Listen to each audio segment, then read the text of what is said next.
How come it's Gunvald who gets to go to South America? Sorry?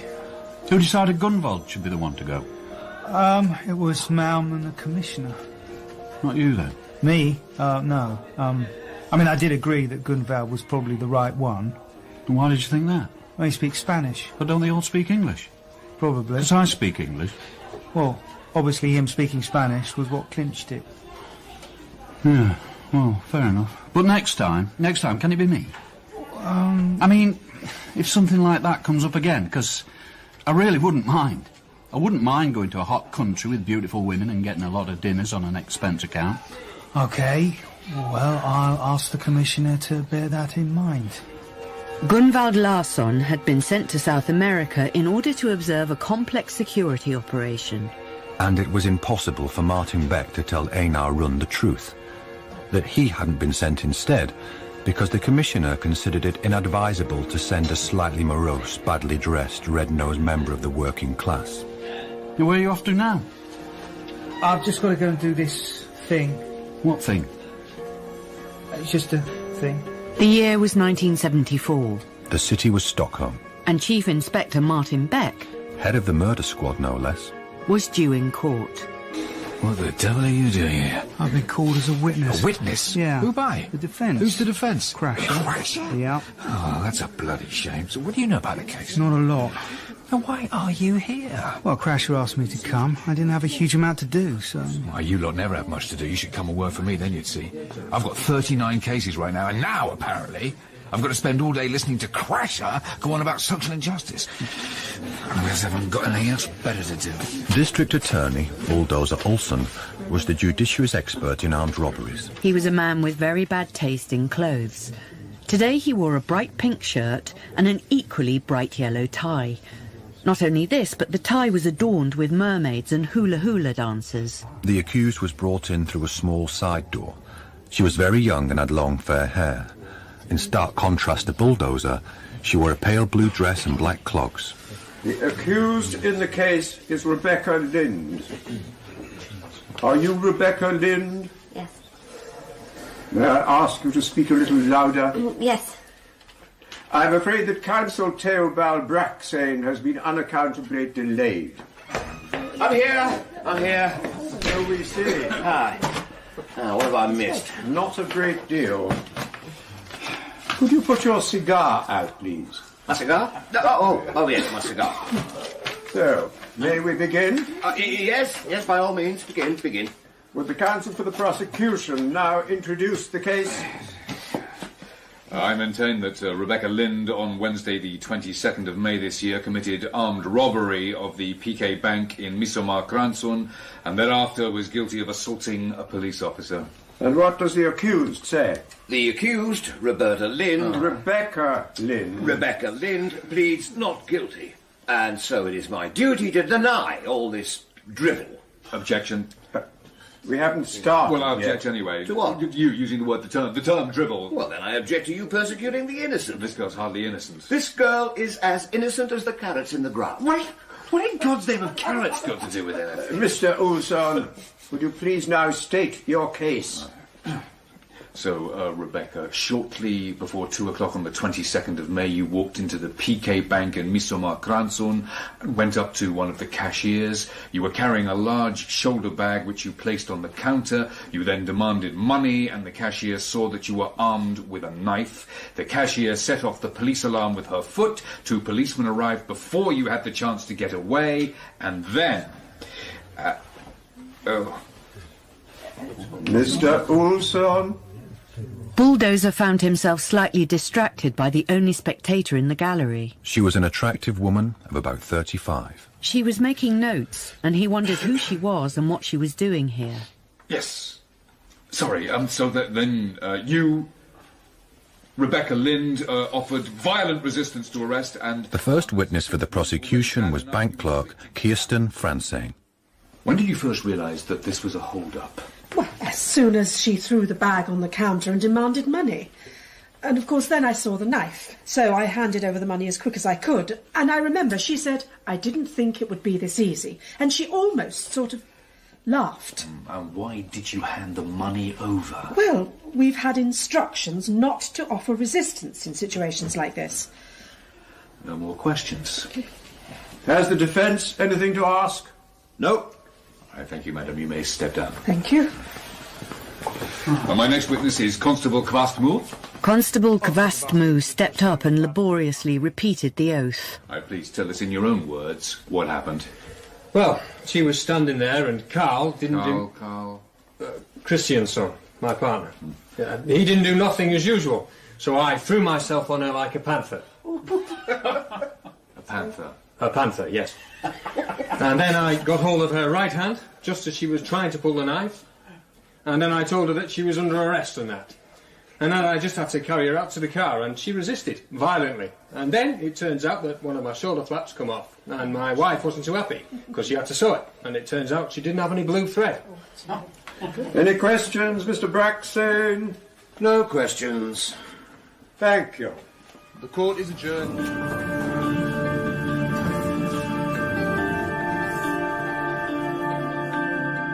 Martin Beck used the adjournment to eat sandwiches and drink beer. He was accompanied by the attractive woman who had so distracted Bulldozer Olsson. Her name was Rhea Nielsen, and she was 39, not 35. She was observing in court all week as part of her new job working for social services. The fact that she was a close friend of Martin Beck was sheer coincidence. Christ, this trial is depressing. And the prosecutor's a complete buffoon. Yeah. And the way he stared at me, like he'd never seen a woman before. I think his wife just left him. Why did she marry him in the first place? I have no idea. And the defence lawyer doesn't even know his client's name. Poor girl hasn't a hope. I wouldn't say that. Really? Bulldozer wins most of his cases, but occasionally he does lose. And then it's always to Braxton, or Crusher. Crusher? That's his nickname. Christ. The whole case ought to be turned back over to the police. I agree. I mean, nothing's been properly investigated. I agree. God, I hate the police.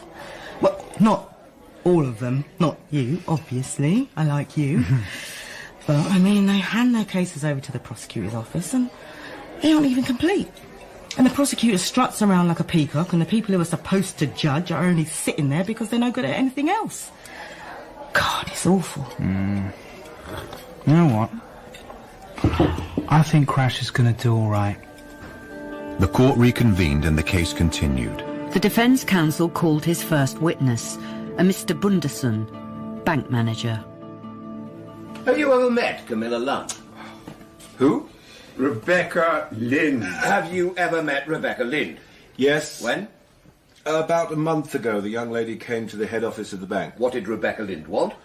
Someone had told her that banks lend money. And what did you tell her?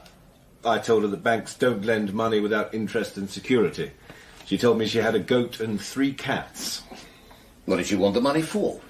To go to America, she said. But she didn't know whereabouts in America, and she didn't have an address. Then she asked if there was a bank that was owned by the people, which ordinary people could go to get money.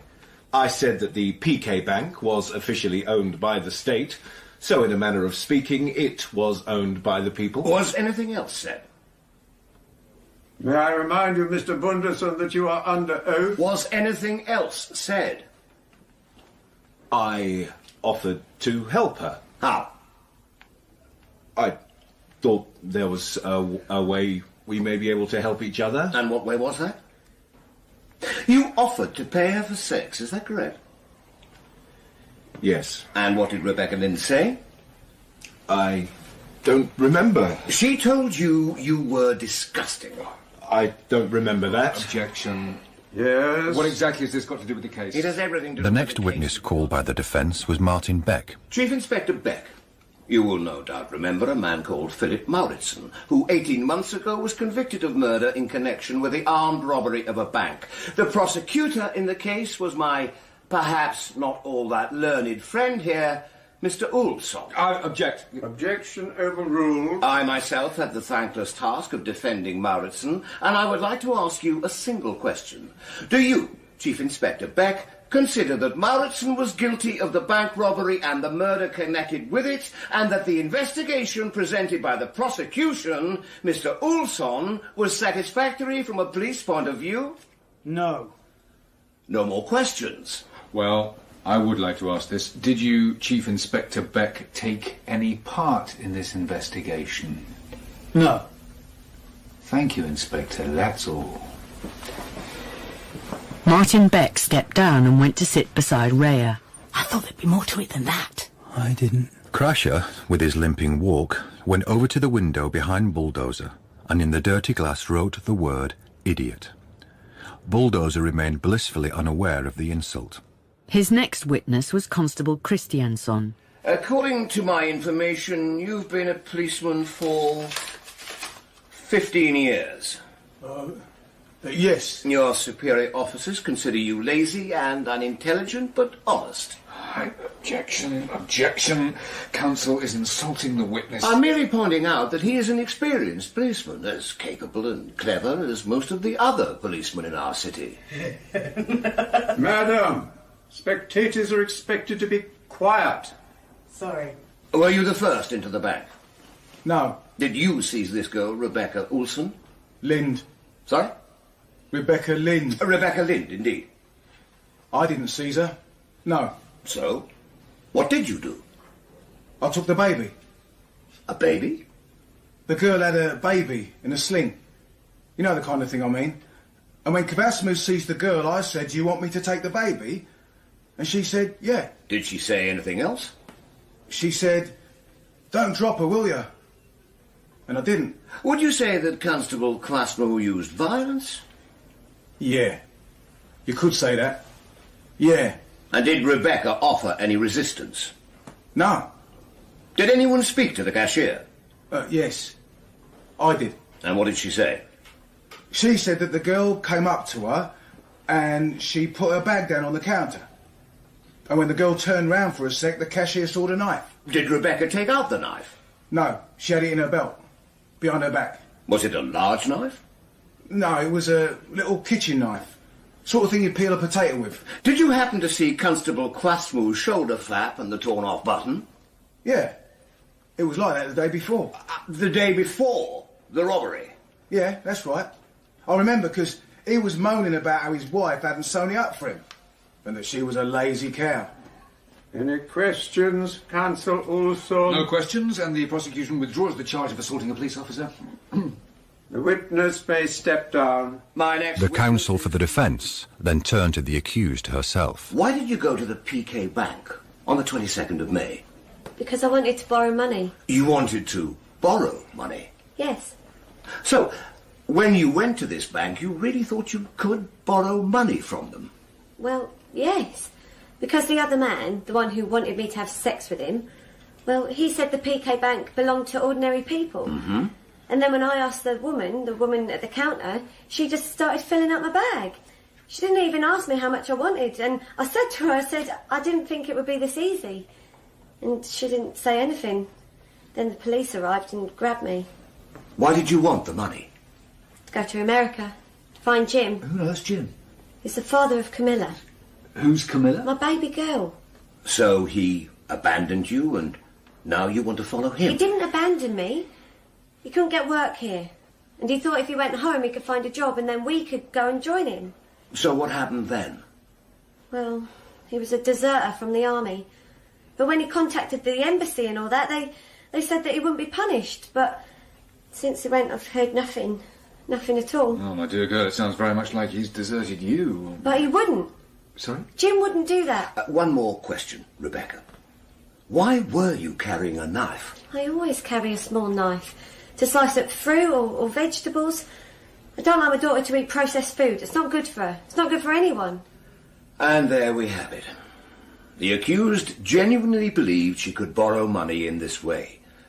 How can a person be so naive, you might ask yourself? Well, Rebecca is clearly not a very worldly young person, but that, in itself, is no crime. And to carry a knife to peel an apple is not a crime either. Soon after this, the judge read out a character appraisal of the accused. The appraisal pointed out that Rebecca Lind was an excellent mother and that she had never shown any criminal tendencies. The court's deliberations were quite brief. Rebecca Lind was declared free. You going to appeal? That's not worth it. Not if I have to listen to Crusher go on and on for another bloody day. Ah, yes, congratulations, Brexit. Yep, the best man won. Oh, very gracious of you. Right, well, I must be off. Onward and up. Well, we'll meet again. Look, thank you for coming, Marty. That's all right. I thought I understood your train of thought. Well, that's the thing. Plenty of people understand one's train of thought, but hardly anyone will come support it. If Bulldozer wants to appeal, he probably wouldn't lose in a higher court. But that's the beauty of it. He won't appeal because then he'd lose his precious image of being a man who's so busy he doesn't have time for anything. When they walked into Martin Beck's apartment, Rhea said, Oh, you did a good job today. How many policemen of your rank would agree to testify at a trial like that? I don't know. Oh, I bet you're the only one. I'm sure I'm not. Anyway, what you said turned the whole thing around. What you got in the fridge? I've no idea. Whatever you left the last time you came. I'll have a look.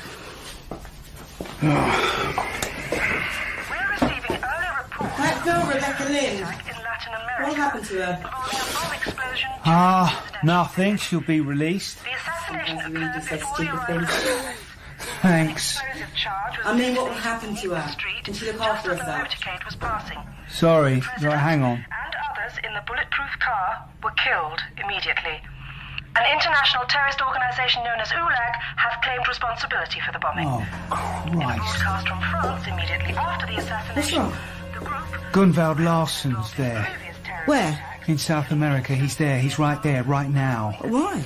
Research. What sort of research? Into security measures. Well, wouldn't you have heard by now, if he was hurt? I'm going to ring Kungsholmsgarten. Okay.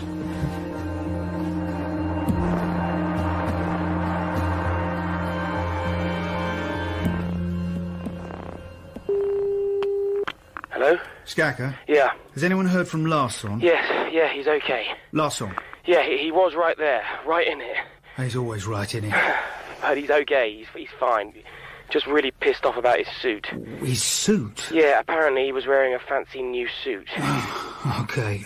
Well, thanks, Skaka. I'll see you tomorrow. See you tomorrow.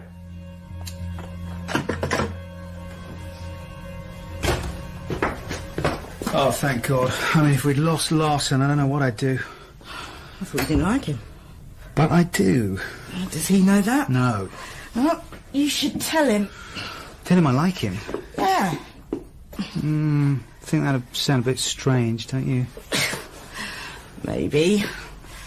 Oh, it's nice to get those shoes off. Just take everything else off if you want to, and if you feel like it. Okay. Ooh, that was quick. I'm very efficient. You are. What about you? Me? Get undressed. Oh, yeah, okay. What? You are slow.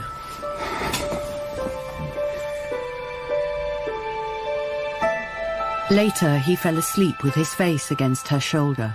Her shoulder grew numb, then her arm. But she didn't move.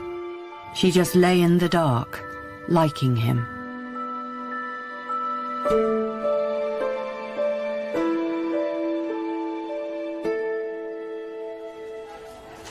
Well, Larsson, there's no need to tell you how pleased we are that you escaped from that terrible business without injury. What seems slightly odd is that you stayed there for 11 days after the assassination. Yes. What happened to you? I had a new suit made. A new suit? Well, if you want the job done properly, it takes time. How am I supposed to be able to explain that to the auditors? Well, just tell them what I told you. I really don't see how we can justify that in our accounts. Anyway, since I had to wait around, I tried to find out what had happened. Well, we already have their report. Yeah, well, personally, I think the security service made at least 2 major errors. There's nothing in the report. Well, sod the bloody report. I was there. I was right there. And I can tell you now they made mistakes. In that case, we don't want to repeat them. If indeed there were. Jesus, Mum. All right. So, the Senator arrives in November. November 21st. What do we need to do? We need to get our act together. And how do you propose we do that? Beck. What? We should get Beck to organise the whole shebang. Really? Yeah, because he's clever. Well, there are other policemen who are equally clever. Yeah, like you. All right, so we clearly need a meeting with you, Malm, Beck and Muller. Muller? But he is the head of security. Eric Muller arrived at the conference room late, red-faced and sweating. Sorry. I'm so sorry I'm late. Where have you been, persecuting socialists? I don't persecute socialists. Well, last I heard, you were keeping tabs on members of our actual government. Well, that's absolute nonsense. You know, if they were a bit too left-wing for you. All right, Larson, let's play nicely. And where's the fun in that? Perhaps we could begin by hearing something about your South American experience. What do you want to know? Well, I'd like to know what you think happened. We know what happened. But we haven't heard Gunvald's personal opinion. Okay, yeah. So, as you know, I was there to observe the security plan for this visiting president. Not a popular character, a dictator, basically, so plenty of reasons why people might want him dead.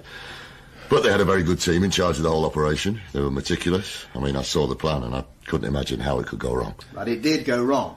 Horribly wrong. Yeah, it did. And what made the explosion so lethal was that it was placed on one of the city's gas mains. And it must have been detonated by radio by someone who was some distance away. So, how did he know when to detonate the bomb? I mean, if whoever it was, if they were so far away. I think he was watching it all on TV. Right. What are we supposed to do in that case? Have some kind of media blackout? I don't know. I haven't got any immediate solutions. I'm just saying what I think. OK, and where do you think the security team went wrong? Well, I don't think they should have published the route of the motorcade. But then people don't get the chance to cheer and wave. Or to demonstrate. Well, we don't want to encourage demonstrations. Well, we won't need to encourage them. So they shouldn't have published the route of the motorcade, right? What else? Another thing, if at the last minute they changed the route for any reason, the terrorists had it covered. What do you mean? Well, there were several explosives planted elsewhere. They're still finding them now. Christ. Another mistake was that they set up the controls at the airports too late. They began all that 2 days beforehand, when it should have been weeks, maybe months, I don't know. Well, this is all very depressing, I must say. And the group? The terrorists who claimed responsibility? Ulag. Muller, what can you tell us about this group?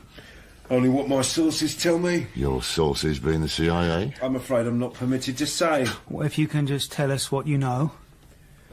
Ulag have carried out several assassinations. First time was in March last year when the president of Costa Rica was shot in Tegucigalpa. Then in September in Malawi, 2 African presidents were in a building that exploded. 40 people died. Then there was India. India? You'll remember India. One of the northern states. State president was attacked at the train station by several men with hand grenades and machine guns. Of course. Several hundred school children were there and 50 of them died. Right, yes, OK. But in India, they got a description. How did they do that? Well, apparently the terrorists weren't masked. They were just wearing hard hats, like construction workers. And a tall European-looking bloke, his helmet fell off, and a policeman said he had blonde hair and sideburns. Well, they traced one man who fitted that description, but he left the country before he could be stopped. Had a Rhodesian passport and went by the name of Reinhard Heydrich. OK. But Reinhard Heydrich doesn't exist. It was a false passport. So, all we've got is a tall blonde man with sideburns. Yeah. Not much to go on. Nope. Well, as you know, the US Senator is arriving in November, and we need someone to take charge of security measures. Martin, you are, of course, the obvious man for the job. Am I? Larson here, Malm and myself were talking this morning, and our decision was quite unanimous. Right, tell him you'll organise the preliminary investigation, long-term security, everything. How am I supposed to do that? With staff from the murder squad and violent crimes, but only if someone takes care of the short-range security. I mean, that's the easy bit. Even Muller can manage it. Larson, what are you mumbling about? Beck and I would like to undertake all long-range security, preventative measures, etc. If Muller can take care of the short-range stuff. What do you think of that, Muller? That sounds fine. Yeah, you should be all right with that, Muller. I could do it with the thickest 20 policemen in the country. I do object to your tone. Well, it's a piece of piss. All right, Larson, that's enough. So, Beck, you'll take the job? Do I have a choice? Not really, no. And so it began. The long, tedious process of preparation. Involving too many hours on the telephone, too many hours at the office, and not enough hours with Rhea Nielsen. And Beck didn't even have the company of his beloved friend Colbert to console him. Colbert had left the police force 18 months earlier, and there was no one else like him at Kungsholmsgatan or Vesperia or anywhere else. Sometimes Beck just sat and stared into space, wishing Colbert was back. If the summer of 1974 was not easy for Beck, it was almost unbearable for Rebecca Lind. On August the 24th, she wrote again to Jim's parents. Dear Mr. and Mrs. Cosgrove, since Jim left in January, I've not heard from him. It's now 5 months that have gone. Do you know where he is? I know that he would write to me if he could, because he is a good and honest boy and he loves me and our daughter very much. She's now 11 months and very beautiful. Please, write to me and tell me what has happened to Jim. With many thanks and good greetings, Rebecca. At the end of September, she received a reply from Mrs. Cosgrove.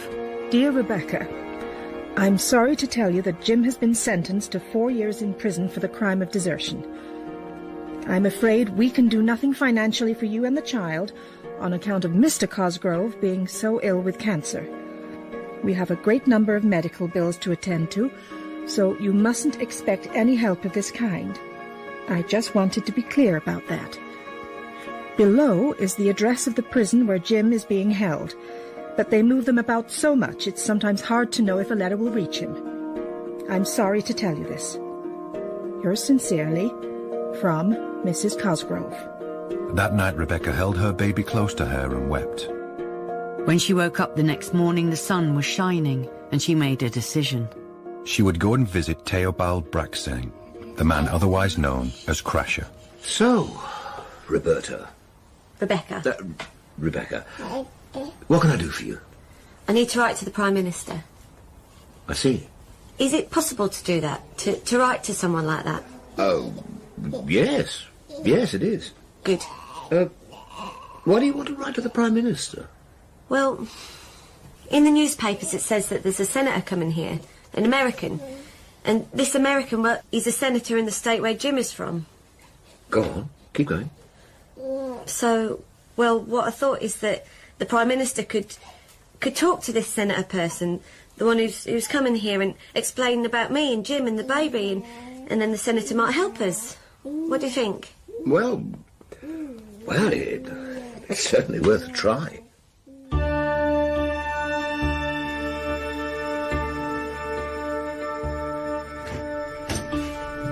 Hi. Hi. You look exhausted. You look beautiful. In red wellies and a duffel coat? Yeah. Well, can I come in? Yeah, please do.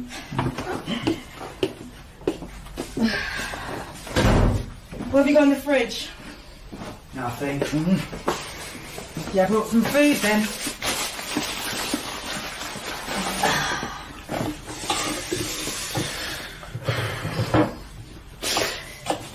Do you think it was wrong of me to take the job? What would have happened if you'd refused? My chances are they'd have given it to someone else. Who? Malm, my so-called chief. And you'd have screwed it up, I suppose. Yeah. You want an honest answer? As if I have a choice. Well, I think it was wrong. Oh? Because he doesn't deserve your protection. I mean, people should be protected from him. You know he was involved in Chile in the assassination of Allende, and God knows how many other innocent lives. Well, we don't know that for sure. Martin. Well, we don't. And he was quite open about wanting to drop a bomb on China. That's true. I mean, our supposedly socialist government invites a famous reactionary, a dangerous warmongering arsehole, as an honoured guest, and he'll sit there with the Prime Minister at some bloody banquet talking about the recession, and he'll never see a single demonstrator. Oh, that's not true. Everyone will be allowed to demonstrate. If the government doesn't get scared and talk you out of it. Am I boring you? No, you never bore me. I'm just knackered. OK. This will be ready in 4 minutes. You can eat and then sleep. Sorry. It's all right. It's me who's the boring one. I suppose the only good thing is that if you save his life, then you'll probably save lots of other lives as well, won't you? I mean, if there was a bomb, it wouldn't just be him. It could be 40 or 50 other people that would die. Yeah, easily. So that's something. Yeah. Yeah, that's not nothing. On the 14th of October, a tall blonde man with sideburns and a British passport arrived in Sweden via the hydrofoil from Copenhagen to Malmö. In Malmö, he bought a train ticket to Stockholm. And from the train station in Stockholm, he took a taxi to his pre-rented apartment in Södermalm. Where are you from? England. Really? Whereabouts? London? I have an aunt who lives in Manchester. Apparently it rains a lot. A bit like here. The man's passport was made out in the name of businessman Andrew Black. His real name was Reinhard Heidt. His nationality was South African, and he was a trained terrorist. 3 days later, he was joined by 2 Japanese men, both of whom were explosives experts. They all stayed together in the flat in Södermalm, where they quietly made their preparations to assassinate the American senator.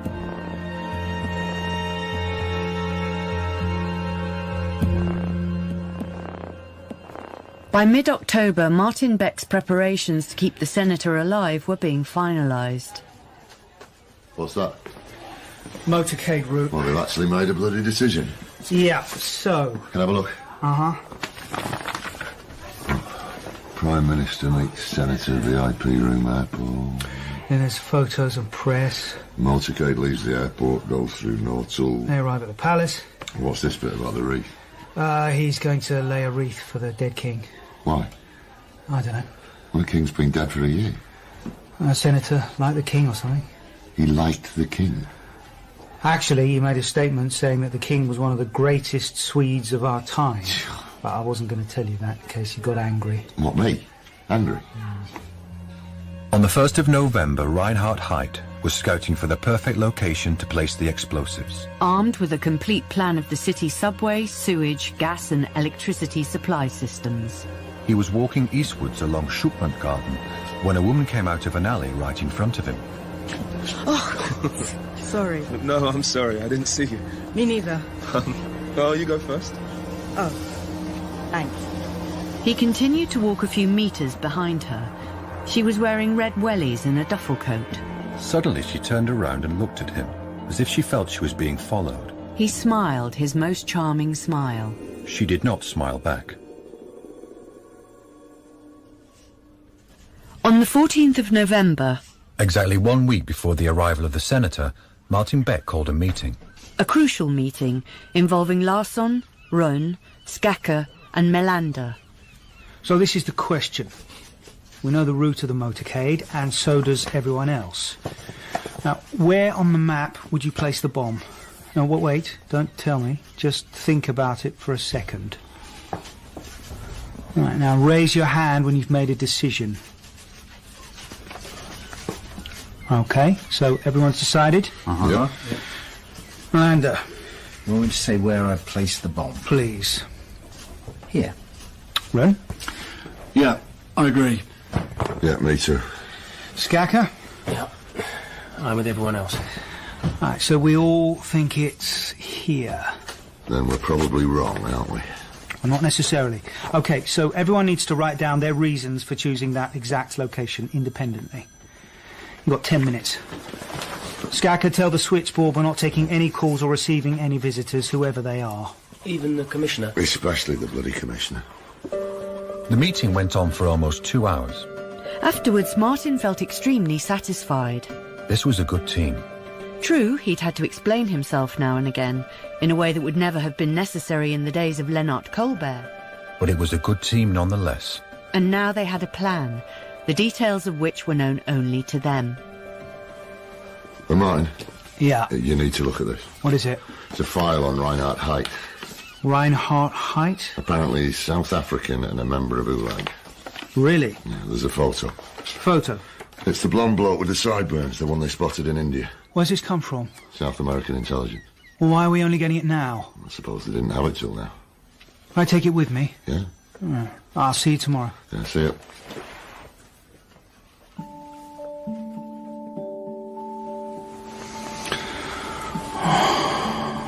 Do you remember when we first met? You were so unlike anybody else. You still are.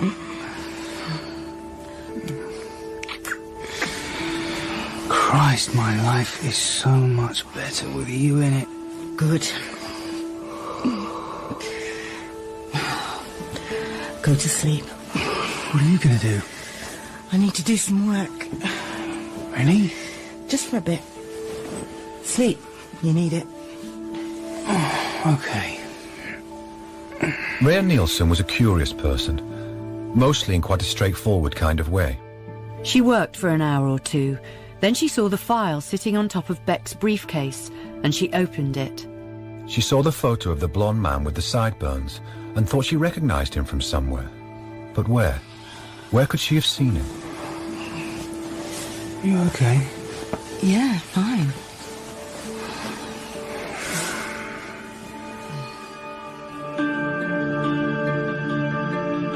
The Army Museum in Stockholm was on Riddargatan in Östermalm, in the old barracks. In a small office at the back of the building, a man sat studying a chess problem. Also on the table lay a dismembered pistol, and beside his chair, a wooden crate full of firearms. The man with the chess problem was Lennart Colbert, Martin Beck's closest colleague during many difficult years. Hello. Hi. What are you doing here? I need you to do a job for me. Really? Yeah, I can pay you. How much? Lots. Great. Got an unrestricted budget. Blimey. What for? Protecting this senator. Oh, that reactionary arsehole. Yeah, that's him. And he's coming on Thursday, and I'm in charge of security. Why you? I don't know. I just got roped into it. What do you want me to do? Read through these papers and see if you can spot anything weird. How quickly? As soon as you can. Okay. Thank you, Leno. Isn't this an elegant gun? It's a nickel-plated ladies' revolver. American women used to carry them in their handbags in about 1900. Don't know why.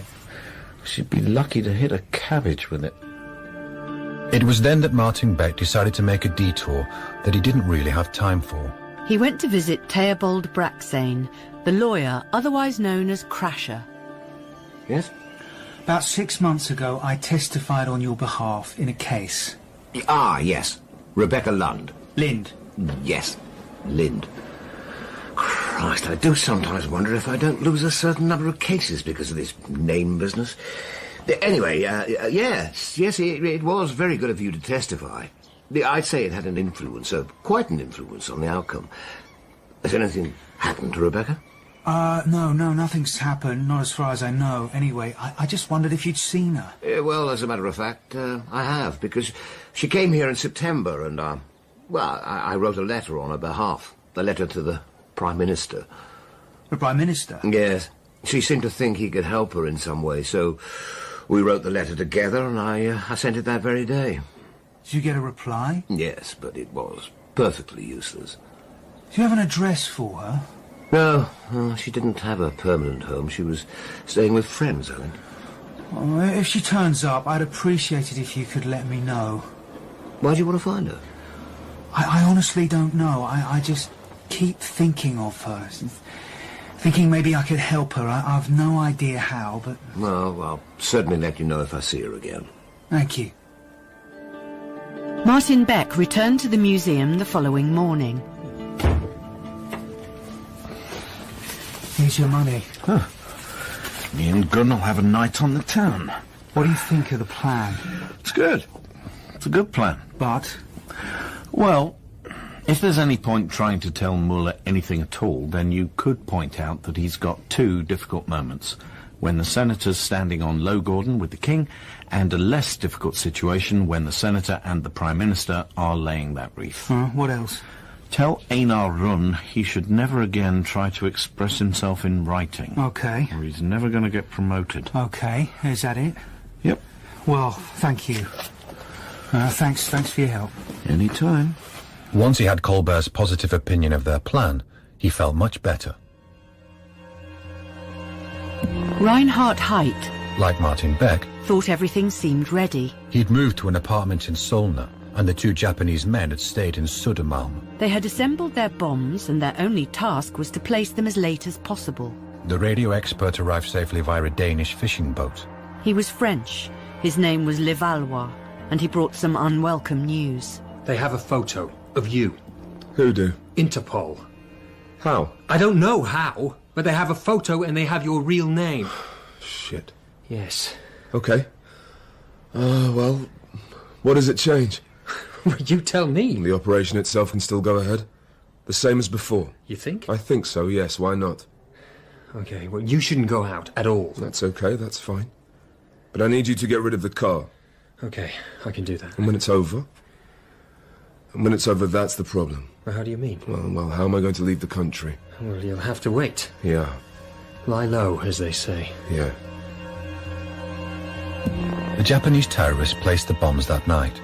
The one that mattered, and the other two less important ones.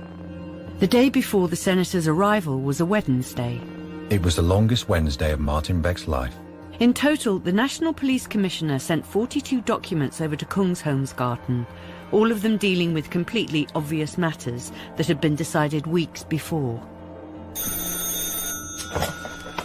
Beck speaking. This is Commander Mankell here. Hello, Commander. I was just wondering whether you want the big Vertol helicopters or our smaller Alouettes. Actually, we don't need any aeroplanes at all. Chief Inspector, Yes. a helicopter is not an aeroplane. It's an aircraft. Sorry. I don't really know the terminology. But we're going to use police helicopters. Oh. Well, I was just speaking to the National Commissioner. Well, I think there's been some kind of miscommunication. I see. Well, in that case, I'll leave you to it. What now? Nothing. Hello. You all right, Run? Yeah, just knackered. You all set? Yeah, we're all set, but tomorrow. It's going to take longer than I thought it would. It's going to take the full 15 minutes. But you won't have 15 minutes. I thought that's what we had, 15 minutes. Well, I'd say you've got more like 12 or 13. 12 or 13? At best. That's not brilliant news. Well, you can do it, you can. On the day tomorrow, there'll be adrenaline and everyone will move faster. They move pretty fast today, actually. Oh, these bloody phones. Hello, Beck speaking. Hello, Larsson speaking. At 11 o'clock that night, Martin Beck switched out all the lights in the office and locked the doors. He had an unpleasant feeling that he neglected something, but he didn't know what it could be. 4 minutes after Beck left the building, Larsson, haunted by a similar feeling, returned to the office, sat down at his desk and began to read through all the paperwork that dealt with security. At midnight, there was a knock at the door. Excuse me? Yes? Sorry to bother you. What do you want? I saw the light on. Yeah? My name's Ruth Salomonson. I work here. I'm a police assistant. Do you want to see my ID? Yes. Ruth Salomonson, 25, police assistant. Yeah, go on, what do you want? I know you're working on this job, this security job for the senator. How do you know that? Well, everyone, I mean most people know that. And well, I've heard that you're looking for someone, a man, a tall blonde... This video was uploaded to the channel Thinking Out Louder. Please like, comment and subscribe to the Thinking Out Louder channel. Thank you. Man. And where did you get that from? The identification department. I've got a friend who works there. Can I sit down? No. What do you want to tell me? I think I met him. Who? The man you're looking for, I think. Wait a minute. When was this? A few weeks ago. Have you got a date? The 4th of November, a Monday. Okay.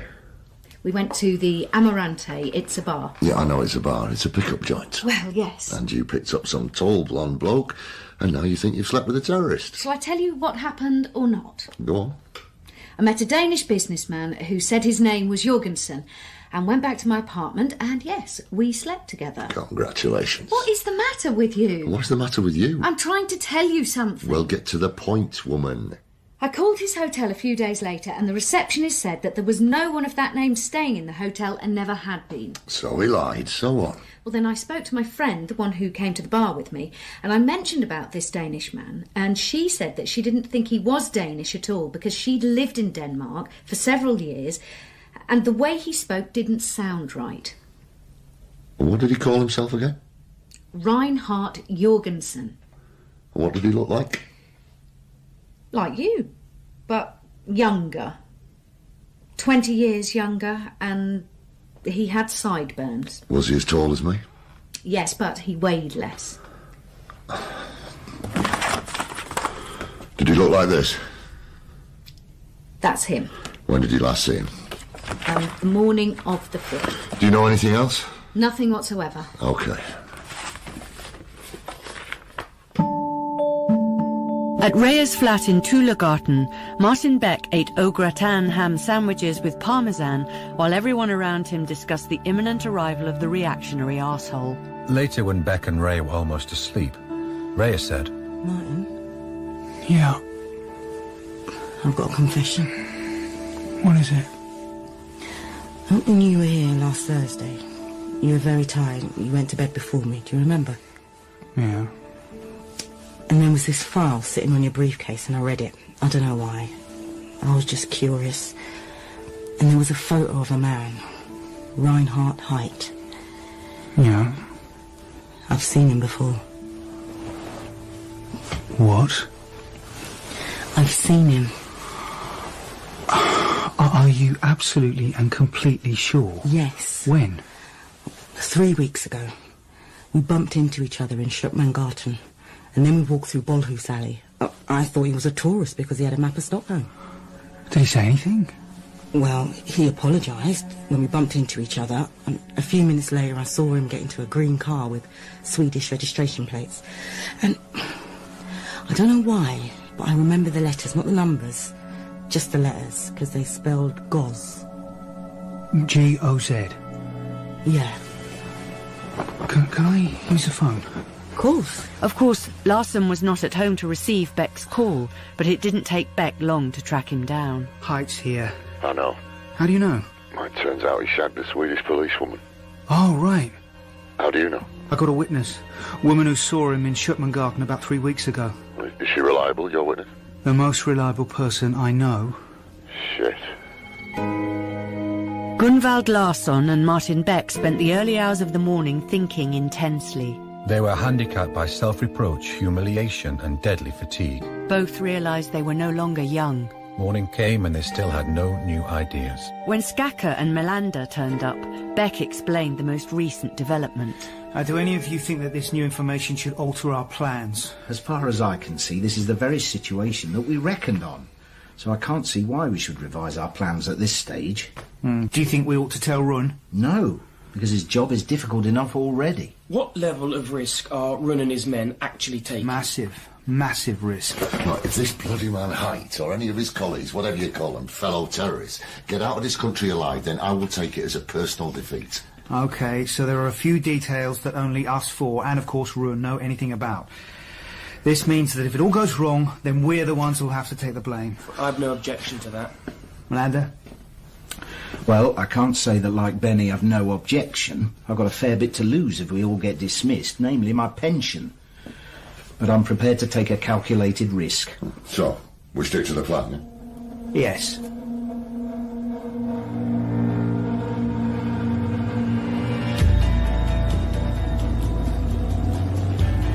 There's one of the helicopters. Guess who's in it? Who? Mal. Really? I told him it'd be ideal for liaison, and he believed me. Christ, he does love a helicopter. Well, that's what I was counting on. Clever. Thanks. All radio units are to observe signal Q from now on. I repeat, signal Q to be observed until counter orders are received. There we are. Only instructions from Chief Inspector Beck will be forwarded. They are not to be answered. Signal Q was highly unusual. It involved total silence on the police radio. Gunvald Larsson parked outside the terminal. The plane hadn't landed yet. Despite everything that had happened, they had plenty of time. At least several minutes. What? I didn't have time to shower or change. Oh, that's Height's fault. And I was going to wear my new suit.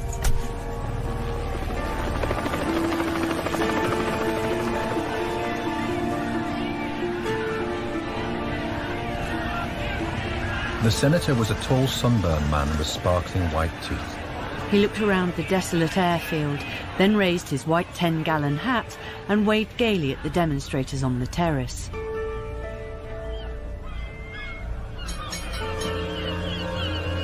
In the apartment in Solna, Height and his French colleague Levallois were watching television. Only one thing irritated Height. Why can't we hear the police radio? They've stopped broadcasting.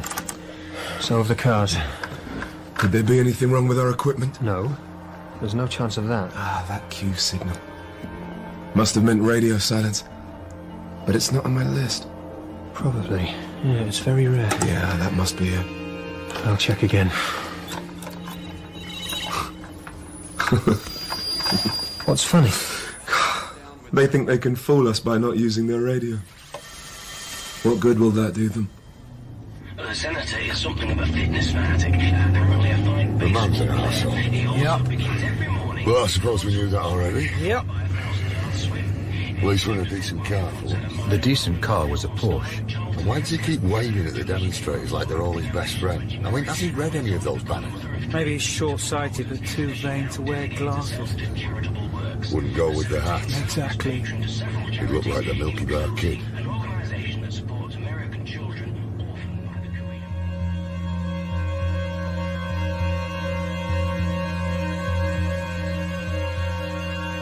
In the apartment in Solna, Height and Levallois were waiting for the moment. The senator's bulletproof custom-built car is now passing Stalmestargården, where the governor is giving a gala banquet tonight.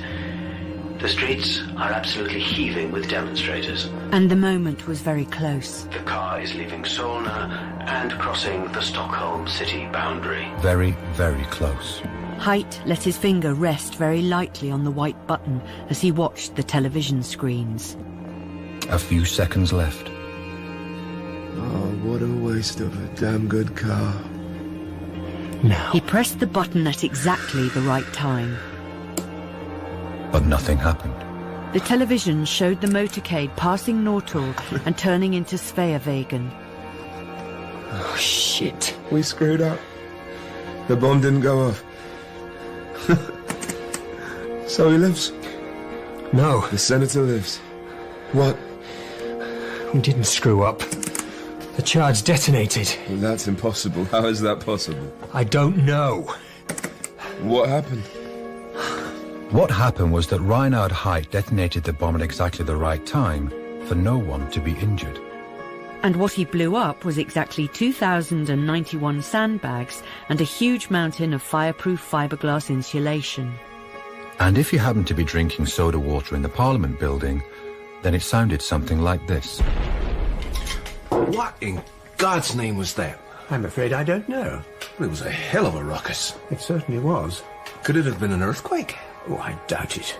At that moment, the Senator and the Prime Minister were interrupted. We're sorry to bother you. I'm not sorry. Neither of you is needed here. We're looking for Eric Muller. He isn't needed here either. That was a hell of a ruckus just now. Yes, what was that? It was an unsuccessful attempt to blow up the Senator's car. A bomb? More or less. Well, was anybody hurt? No. Thanks to us. See to it that the people responsible are arrested immediately. Yeah, that's quite a tall order. 20 minutes after the explosion, the National Police Commissioner was railing at Stig Malm. One hell of a fine liaison officer you are. My dear Commissioner. Shut up! Sorry? I do not wish to be addressed as my dear. I am the senior executive in this country's police force. Sorry? What the hell just happened? I don't know. A liaison officer who doesn't know anything. Martin Beck is really the man. And where the hell is he? Where are any of them? Larsson? Melander? Packer or Macker? It's Skaka. Whatever the hell he's called. It's Skaka. I don't care. I don't care what he's called. Hello. Beck, Larsson, you better have a bloody good explanation. For what? For everything. What exactly just happened? Well, myself, Larsson, Skaka, Melander and Run, we made a calculation. A calculation? Of the most likely place for a bomb attempt. And it turned out that we all hit on the same place. Which was Norrtull. But there was no point at all in diverting the motorcade. Because the chances were that there were other bombs waiting elsewhere. So we decided to do something a bit different. What the hell was that? And why didn't anyone else know what you were up to? Well, we can explain if you'll let us. First of all, we talked to the head of broadcasting and he agreed eventually not to send anything live. Everything was to be broadcast 15 minutes later. We stressed the importance of absolute secrecy. We also had the police radio silenced. We gave the most difficult assignment to Run. He had to evacuate the whole area of Nortal, as well as limit the damage caused by the bomb. All of that in 15 minutes. How did he manage to do it? With 2 loudspeaker vans, 2 fire engines, and a hell of a lot of sandbags. 25 lorries of sandbags. And a repair van from the gas board, 3 ambulances. Plus a water tanker and the rest of the fire brigade all standing by in Dannemora Garden. He also had 30 hand-picked policemen and women. After the motorcade had gone, he had about 12 minutes in which to dam up the section of the street under which a bomb might have been placed. He also had to block all roads and see that the area was evacuated. 12 minutes was not enough for all that. But fortunately, it turned out he had a little more than that. 14 minutes and 13 seconds, in fact. Incredible. The man deserves a medal. And no one was injured? No one at all? Well, there's a gas pipe that's knackered. That'll need fixing. A couple of window panes. And that's it? Yes, that's it. Extraordinary. Yes, extraordinary. Congratulations, gentlemen. Yes, congratulations, gentlemen. Malm, you sound like a bloody parrot. I think we need to get going. Going? In 33 minutes, that wreath business starts. I'm sure Mueller has got all that under control. Yeah, well, I'd still like to be there. So would I. Martin. Yes? What do you think the chances are of another bombing? It's unlikely. Still, it's no reason to let up on security. No, well, that's true. Absolutely. And we still need to get our hands on the terrorists? 30 minutes later, Beck and Larsson stood in the pouring rain, looking out over Birger Jarl Square. Where the senator and the prime minister approached the church very slowly, perfectly protected by giant umbrellas. What a god-awful wreath. Yeah. Looks like a giant pink donut. It does. And what idiot thought to lug it right across the square? I don't know. Why are they stopping? Looks like they're discussing the statue of Birger Jarl. For Christ's sake, he's chucking it down. The senator's obviously very interested in medieval statesmen. This rain is ruining my shoes. I mean, permanently ruining them. Yours and everyone else's. Yeah, but everyone else's aren't made of Italian swag, aren't they? Mine certainly aren't. Oh, look. What? Coming out of the church. Who's that? Sacristan. Oh. Oh, there's Christiansen, shit, and Kvasmu. What the hell are they doing here? The procession finally arrived. Just as they were about to walk up the steps, someone came out of the church. A young girl with fair hair and a pale, serious face. In both hands she was holding a small revolver. She raised her arms and fired. Jesus Christ! The Prime Minister died the moment the bullet went into his brain. The Prime Minister's bodyguard stood, still holding a giant umbrella. He stared with astonishment at the dead man. Chaos broke out then, and everyone started screaming.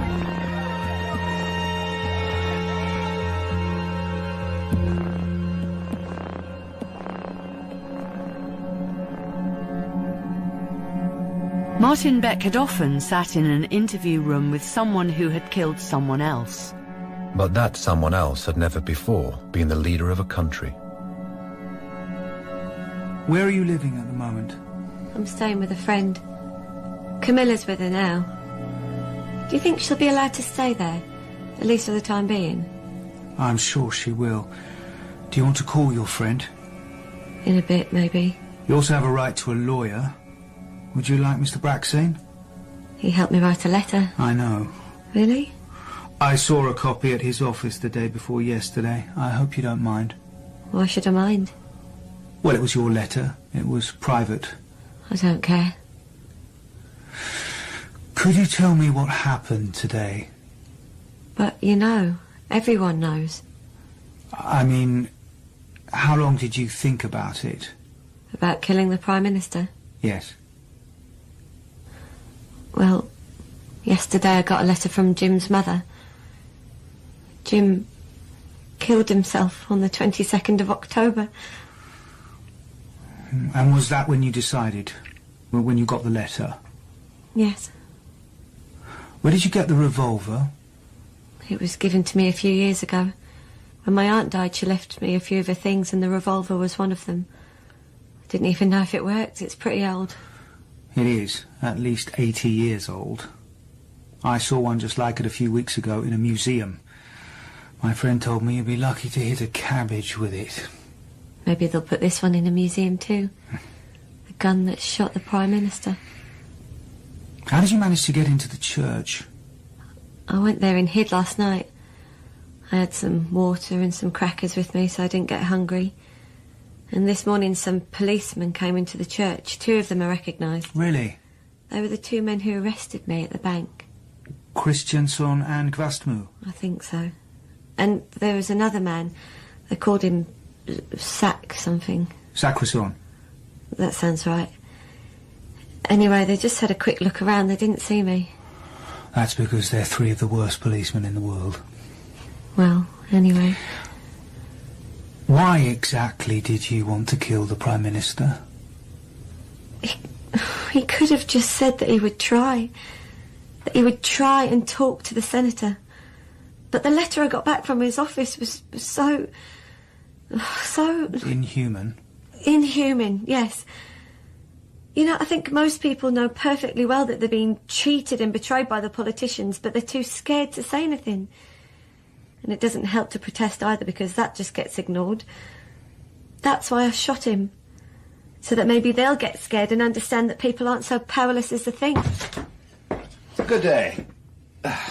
There you are then, Roberta. Rebecca. Rebecca. Hello. I saw it all on television and came here as quickly as I could. Thank you. Is this the gun? Yes. Not bad. Not bad at all, hitting someone with that little thing. I'll leave you to it. Right.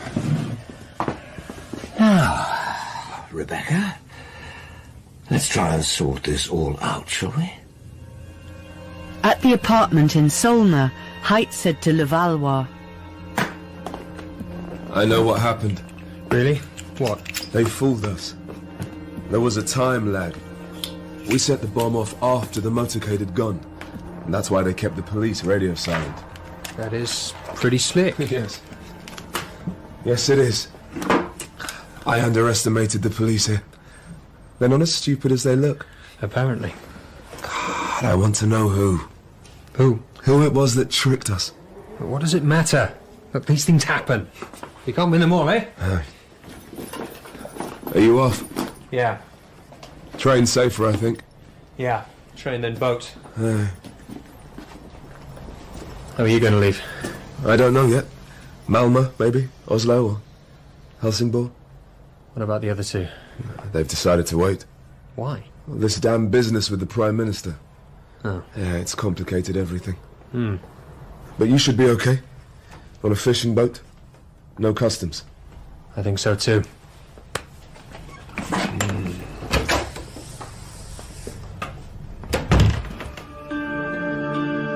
The following day, the senator left Sweden. There were demonstrations along the route, but far fewer than the day before. The weather was terrible, and it seemed that yesterday's unexpected development had caused many to lose heart. The senator waved and smiled. In the car on the way back from Arlanda Airport, Gunvald Larsson said, I hope the plane crashes and the bastard dies. It's unlikely. Yeah, it's just too much to bloody at. At least now we can get on with finding the terrorists. That's true. And we've got 2 decent clues. The green car. Yeah. And the photo of Height. Yeah. Well, if the car wasn't stolen, then it was either purchased or rented. Either way, it should be traceable. Let's put Run and Skaka on that. Skaka never gives up, and Run's good on routine. You didn't used to think that? Yeah. Well, I've changed my mind. On Friday afternoon, the 22nd of November 1974, Rebecca Lind was once again in court for formal arraignment proceedings. And Crasher was once again defending her. Someone once said that our country is a small but hungry capitalist state. This judgment is correct. For a pure-hearted, thinking person, this young woman, for instance, who will shortly be taken into custody and whose life is already ruined, a system such as ours must seem incomprehensible and downright hostile. She realized that someone must bear the responsibility for this system, and when that someone could not be contacted by ordinary human efforts, she was overwhelmed by despair. Rebecca Lind has committed a murder, and naturally, I cannot oppose her arrest. The prosecution believes she is insane, but I do not. I believe that this young woman is wiser and more right thinking than most of us. It took the magistrate less than 30 seconds to declare that Rebecca Lynn be taken to the State Psychiatric Institute for long-term evaluation. It took Run and Skaka slightly more than a week to locate the right rental car firm. He'd used the name Andrew Black and a false address. Unfortunately for him, he had chosen an address that happened to be very close to the apartment where the two Japanese men were still living. When Skaka showed the 800th person a photo of height, she said, "Oh, yes. He lived in this building with two Japanese gentlemen. The two Japanese men are still here, as a matter of fact, but I believe this man moved out." So how long is it since you've seen one of them, in the lift or wherever? Well, it's at least 2 weeks, possibly 3. I saw them both in the foyer, and they had so much shopping, so much food with them. I asked if they were having a party, and they just smiled and shook their heads. Oh, they were very nice, but they didn't sort of hang around and chat. From an apartment in the Tanto area, Einar Run was observing the two Japanese terrorists. In 10 hours, he'd seen them move twice. On both occasions, they'd been armed with machine guns. When Skaka arrived to take over, he said, Larsson wants to get them alive. Does he? How the heck are we supposed to do that? Gunvald doesn't like killing people. You wouldn't think that, would you? To look at him, to hear him talking.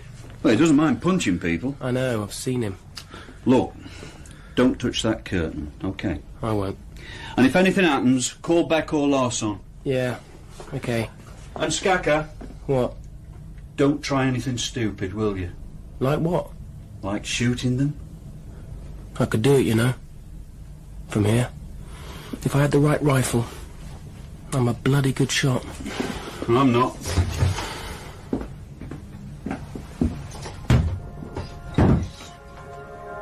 At Kungsholmsgatan, Melander was about to leave for his requisite 10 hours sleep. Do you think that's the whole terrorist unit? These two Japanese and Height? There were probably 4, and the 4th one's already gone. How do you know that? It's just a guess. It's his famous intuition again. It's just a guess. He doesn't like us referring to his famous intuition. Larson. Well, you don't, do you? But every now and again it saves all our asses.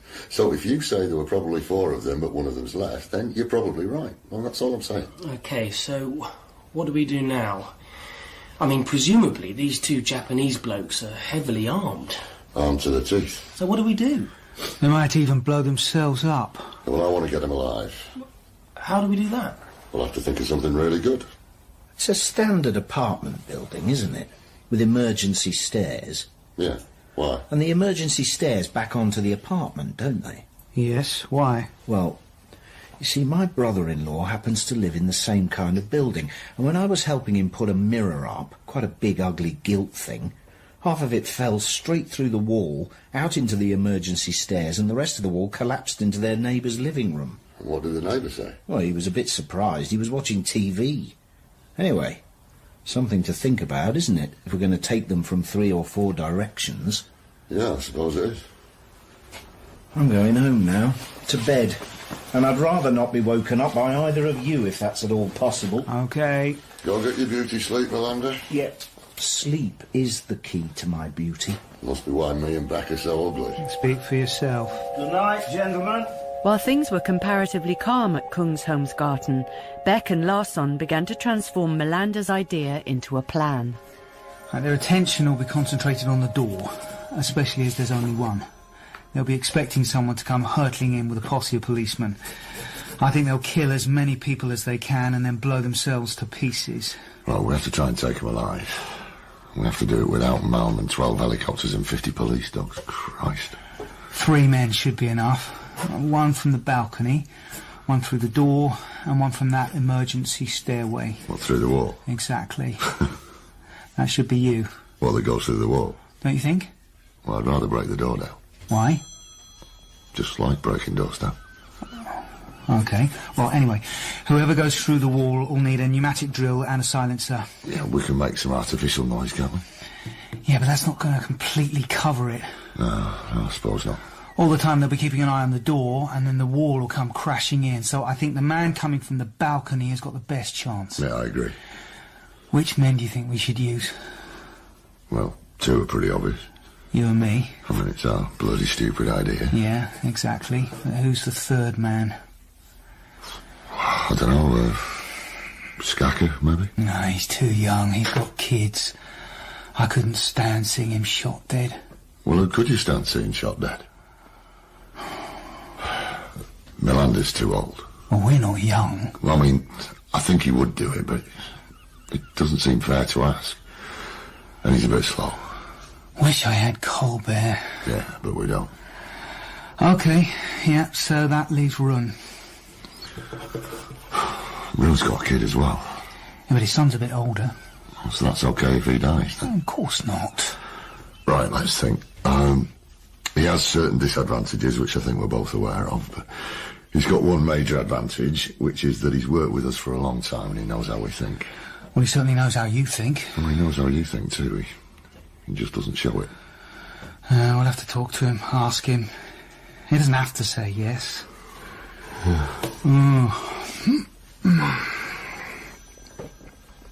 We need to sleep. Sleep? Yeah. We haven't got time. Could sleep in the cells. Well, that'll be comfortable. It's better than nothing. Well, I'm not sure it is. Run's red nose did not appear in the doorway at Kungsholmsgatan until just before 9. Beck let Larsson do the talking. When Larsson had finished, Einar Run stared at the other two men. It's suicide. No, it's not. Have you shown this so-called plan to Melander? Well, the basic idea was his. And did he volunteer to carry it out? No, but I think he would. If you didn't take the job, you don't have to do it. I think it could work, Einar. I really do. And I think you and me and him, we could manage it. Oh, bloody hell, is that it? Is that it all written down? Yeah. Let me read it.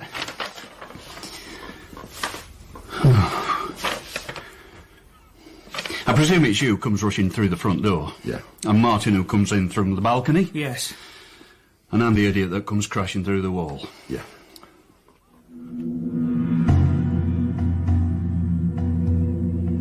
It was Friday the 13th of December, but everyone was too scared to make any jokes about this fact. Outside, 10 pneumatic drills, 2 trench diggers and 4 paving machines were making an almost incomprehensible racket. All of this heavy machinery was manned by policemen wearing coveralls borrowed from the highway department. Inside the building, Run was in the stairwell with 3 men. Together they were doing a pretty good job of drilling small holes into the wall that went just deep enough for the entire thing to collapse when the time was right. Martin Beck, meanwhile, was lying stretched out on the balcony 1 floor up, a light aluminium ladder beside him. At 9:05, Larsson kicked in the door and hurtled into the apartment. The larger Japanese man leapt up from his breakfast with his machine gun in his hands. But at that exact moment, the whole wall to the right of him collapsed. Large sections of it came crashing into the living room, together with Run, looking truly ferocious with his Walther pistol. And Martin Beck kicked in the balcony door. Larsson took full advantage of the man's confusion and hit him across the head. Almost simultaneously, 2 small wooden boxes fell to the floor. From each box was a thread that was fastened to each man's wrist. A famously hopeless shot, Run raised his pistol and shot off the thread to the detonator with inhuman precision. Then Larsson threw himself at the man. While Run calmly said, "Martin, the thread." Faced with 2 opponents and virtually disarmed since Martin Beck had struck his machine gun out of his hands, the smaller man did something he could not afford to do. He looked at Run with amazement. And Martin Beck took a pair of scissors out of his coat and snipped the thread. The larger man was at least 20 years younger than Larsson, enormously strong and a skilled fighter. But what use was this against Larsson in a mindless rage? By the final punch, the man was bloody and unconscious. That's enough! Gunvald, stop!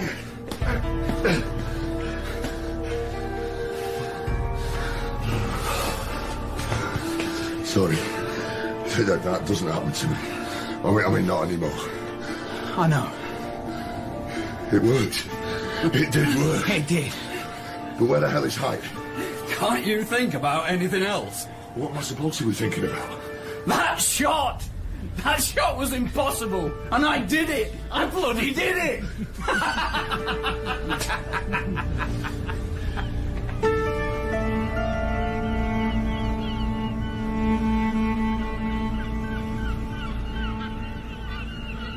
Three days later, Haidt lay on his bed thinking.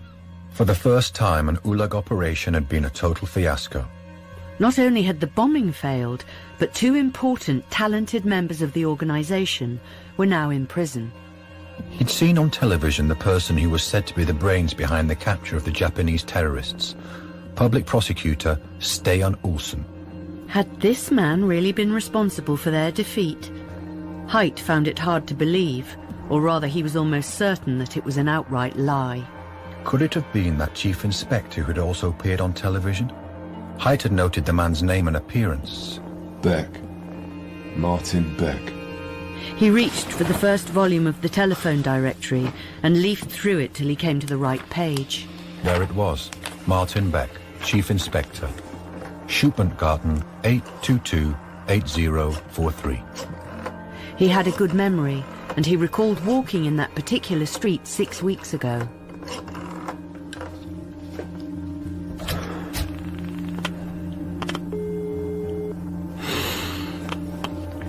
Hello, Martin Beck speaking. Hello? Hello?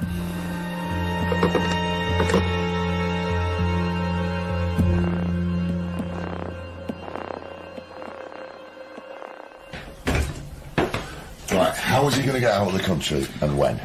Well, that's the million-dollar question. Christmas is his best chance. Probably.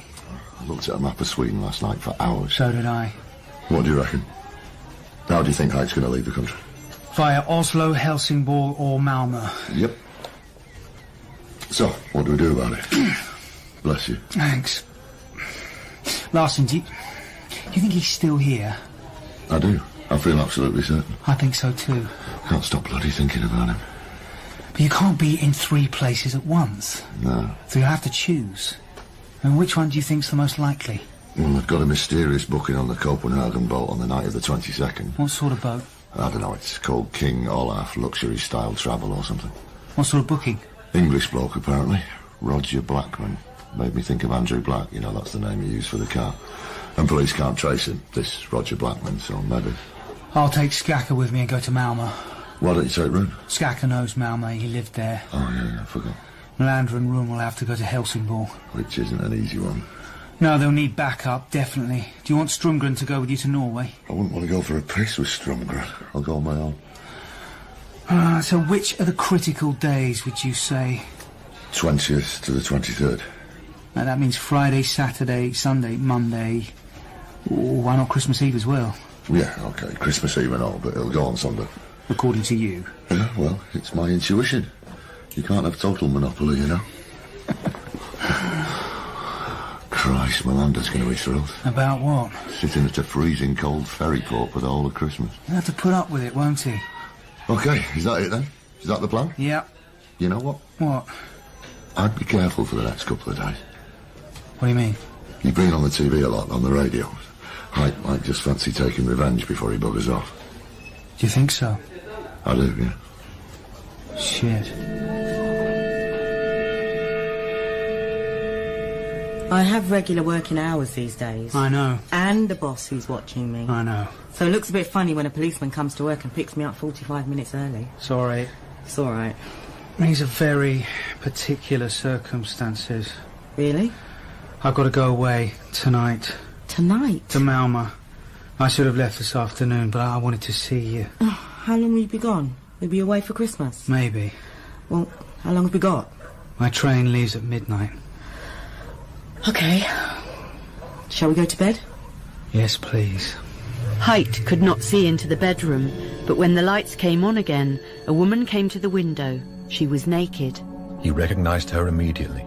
He pointed the gun at her heart. If he pulled the trigger, she would be thrown backwards across the room and be dead before her back hit the wall. Why do you have to go to Malmö? To look for Haidt. Mr. Sideburns. Yeah. Do you know what I think he's doing at the moment? What? Fishing in Bali. Really? Well, I don't know, do I? Will you come away from the window? I'm looking at the stars. Come away from the window. What?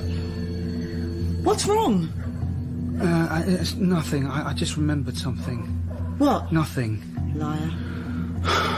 Larsson scared me, told me to be careful. Of what? Of Height. Height watched as Martin Beck pulled the blinds down. A moment later, Rhea was transforming the lobster in the fridge into something wonderful. And Reinhard Height was walking calmly down Bullhus Alley. He had decided, in the end, that the Swedish policeman was not worth the trouble. In fact, you could hardly believe a man so ordinary-looking could prove a real threat. In that moment, as he walked away, he decided how he would leave the country.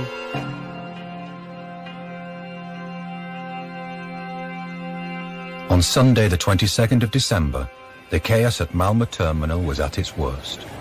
There's so many people. I know. I don't see how we stand a chance. Well, he's pretty tall. Yeah, and that's all we've got going for us. Or maybe he'll take the Oslo route, give Larsson a chance to punch him. At midday, 2 boats were due to set sail. Skaka went over to the Danish one, and Beck stood by the Swedish one.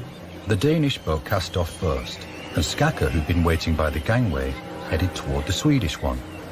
Martin Beck was standing just behind the man who was clipping tickets when he saw Height only 2 meters away. From much further away, 25 meters at least, Skaka saw Height and Height saw Skaka. And Skaka's expression gave him away. In that moment, Martin Beck took a step forward and grabbed hold of Height's right arm. Height already had a pistol in his hand, and with all his strength he raised it towards Skaka. Skaka aimed at Height and fired. Height fell to the ground and Skaka fell too. Benny! What happened? You killed him. Did I? Did I do the right thing? Absolutely. Oh, good. That's all right. Yeah. I feel really odd. Just lie still. What's wrong with me? Before you killed him, he shot you. Really? Yeah. Just lie still. Okay. You'll be all right. You'll be fine. Okay.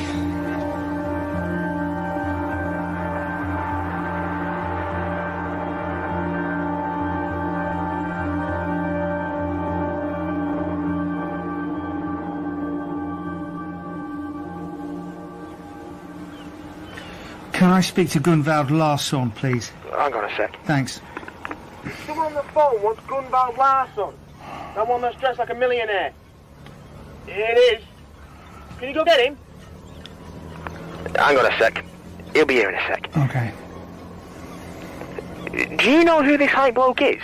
He's an international terrorist who's killed hundreds of people. Really? Yes, really. Oh, we haven't seen him here, and all the stopping cars and everything. He's creating the longest bloody traffic jam. Oh, you're here. He's here. Hang on. I'll pass you over. Passing you over. Hello? It's me. What's happened? We got him. You've got him? Yeah. Alive? No, sorry. Shit. Sorry. Oh, sod it, at least it's over. Gunvald Larsson suddenly felt that he had not slept for 1,000 years. He managed to drive as far as Karlstad, then gave up and stopped at a hotel. And in Helsingborg, Melander and Rune almost danced with joy. They would, after all, be home in time for Christmas. Friday the 10th of January 1975 was just the kind of evening everyone hopes for more of. The kind of evening when everyone has eaten and drunk well and knows they are free the next day, as long as nothing too horrible or unexpected happens. Martin Beck, Rhea Nielsen, Lennart Colbert and his wife Gun were playing a game called Crosswords. X. Again? Yep. What's the side time? Yeah, as in ex-policeman. Do you remember 10 years ago? 10 years ago? Yeah, when the police had just been nationalised. Yep. I think that's when the job began to go downhill. I don't think it was ever any good. It doesn't mean it's not getting worse. It gets worse all the time. Why? What?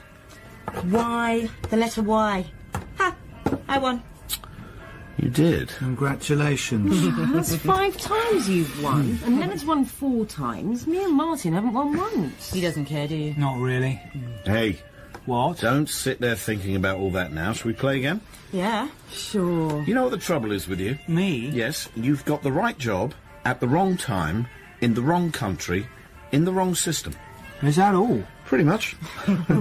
OK, so it's my turn to start, and I say X. You can't say X again. I can, and I will. I say X, as in marks.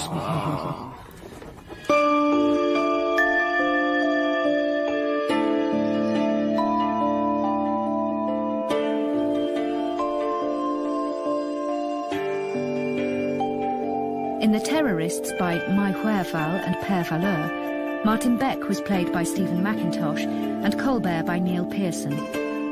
Larsson was played by Ralph Ineson, Run by Wayne Foskett, and Melander by Adrian Scarborough. Skaka was played by Sam Alexander, Rhea by Nadine Marshall, Crasher, Robert Blythe, Bulldozer Ulsson, Michael Maloney, and Rebecca Lind, Hannah Wood.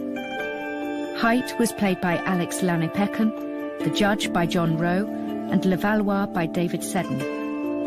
Malm was played by Nick Murchie, Mr. Bunderson by Ben Crow, The Police Commissioner by Rick Warden, and Christiansson by Don Gillet. The Court Official was played by Matthew Watson, Ruth Salmonson by Philippa Stanton, and Gun Colbert by Sally Orrock. Other parts were played by Paul Stonehouse and Joanna Brooks. The narrators were Leslie Sharp and Nicholas Gleaves. Original music was by Elizabeth Purnell. The Terrorists was dramatised for radio by Katie Hinds, and the director was Mary Peet.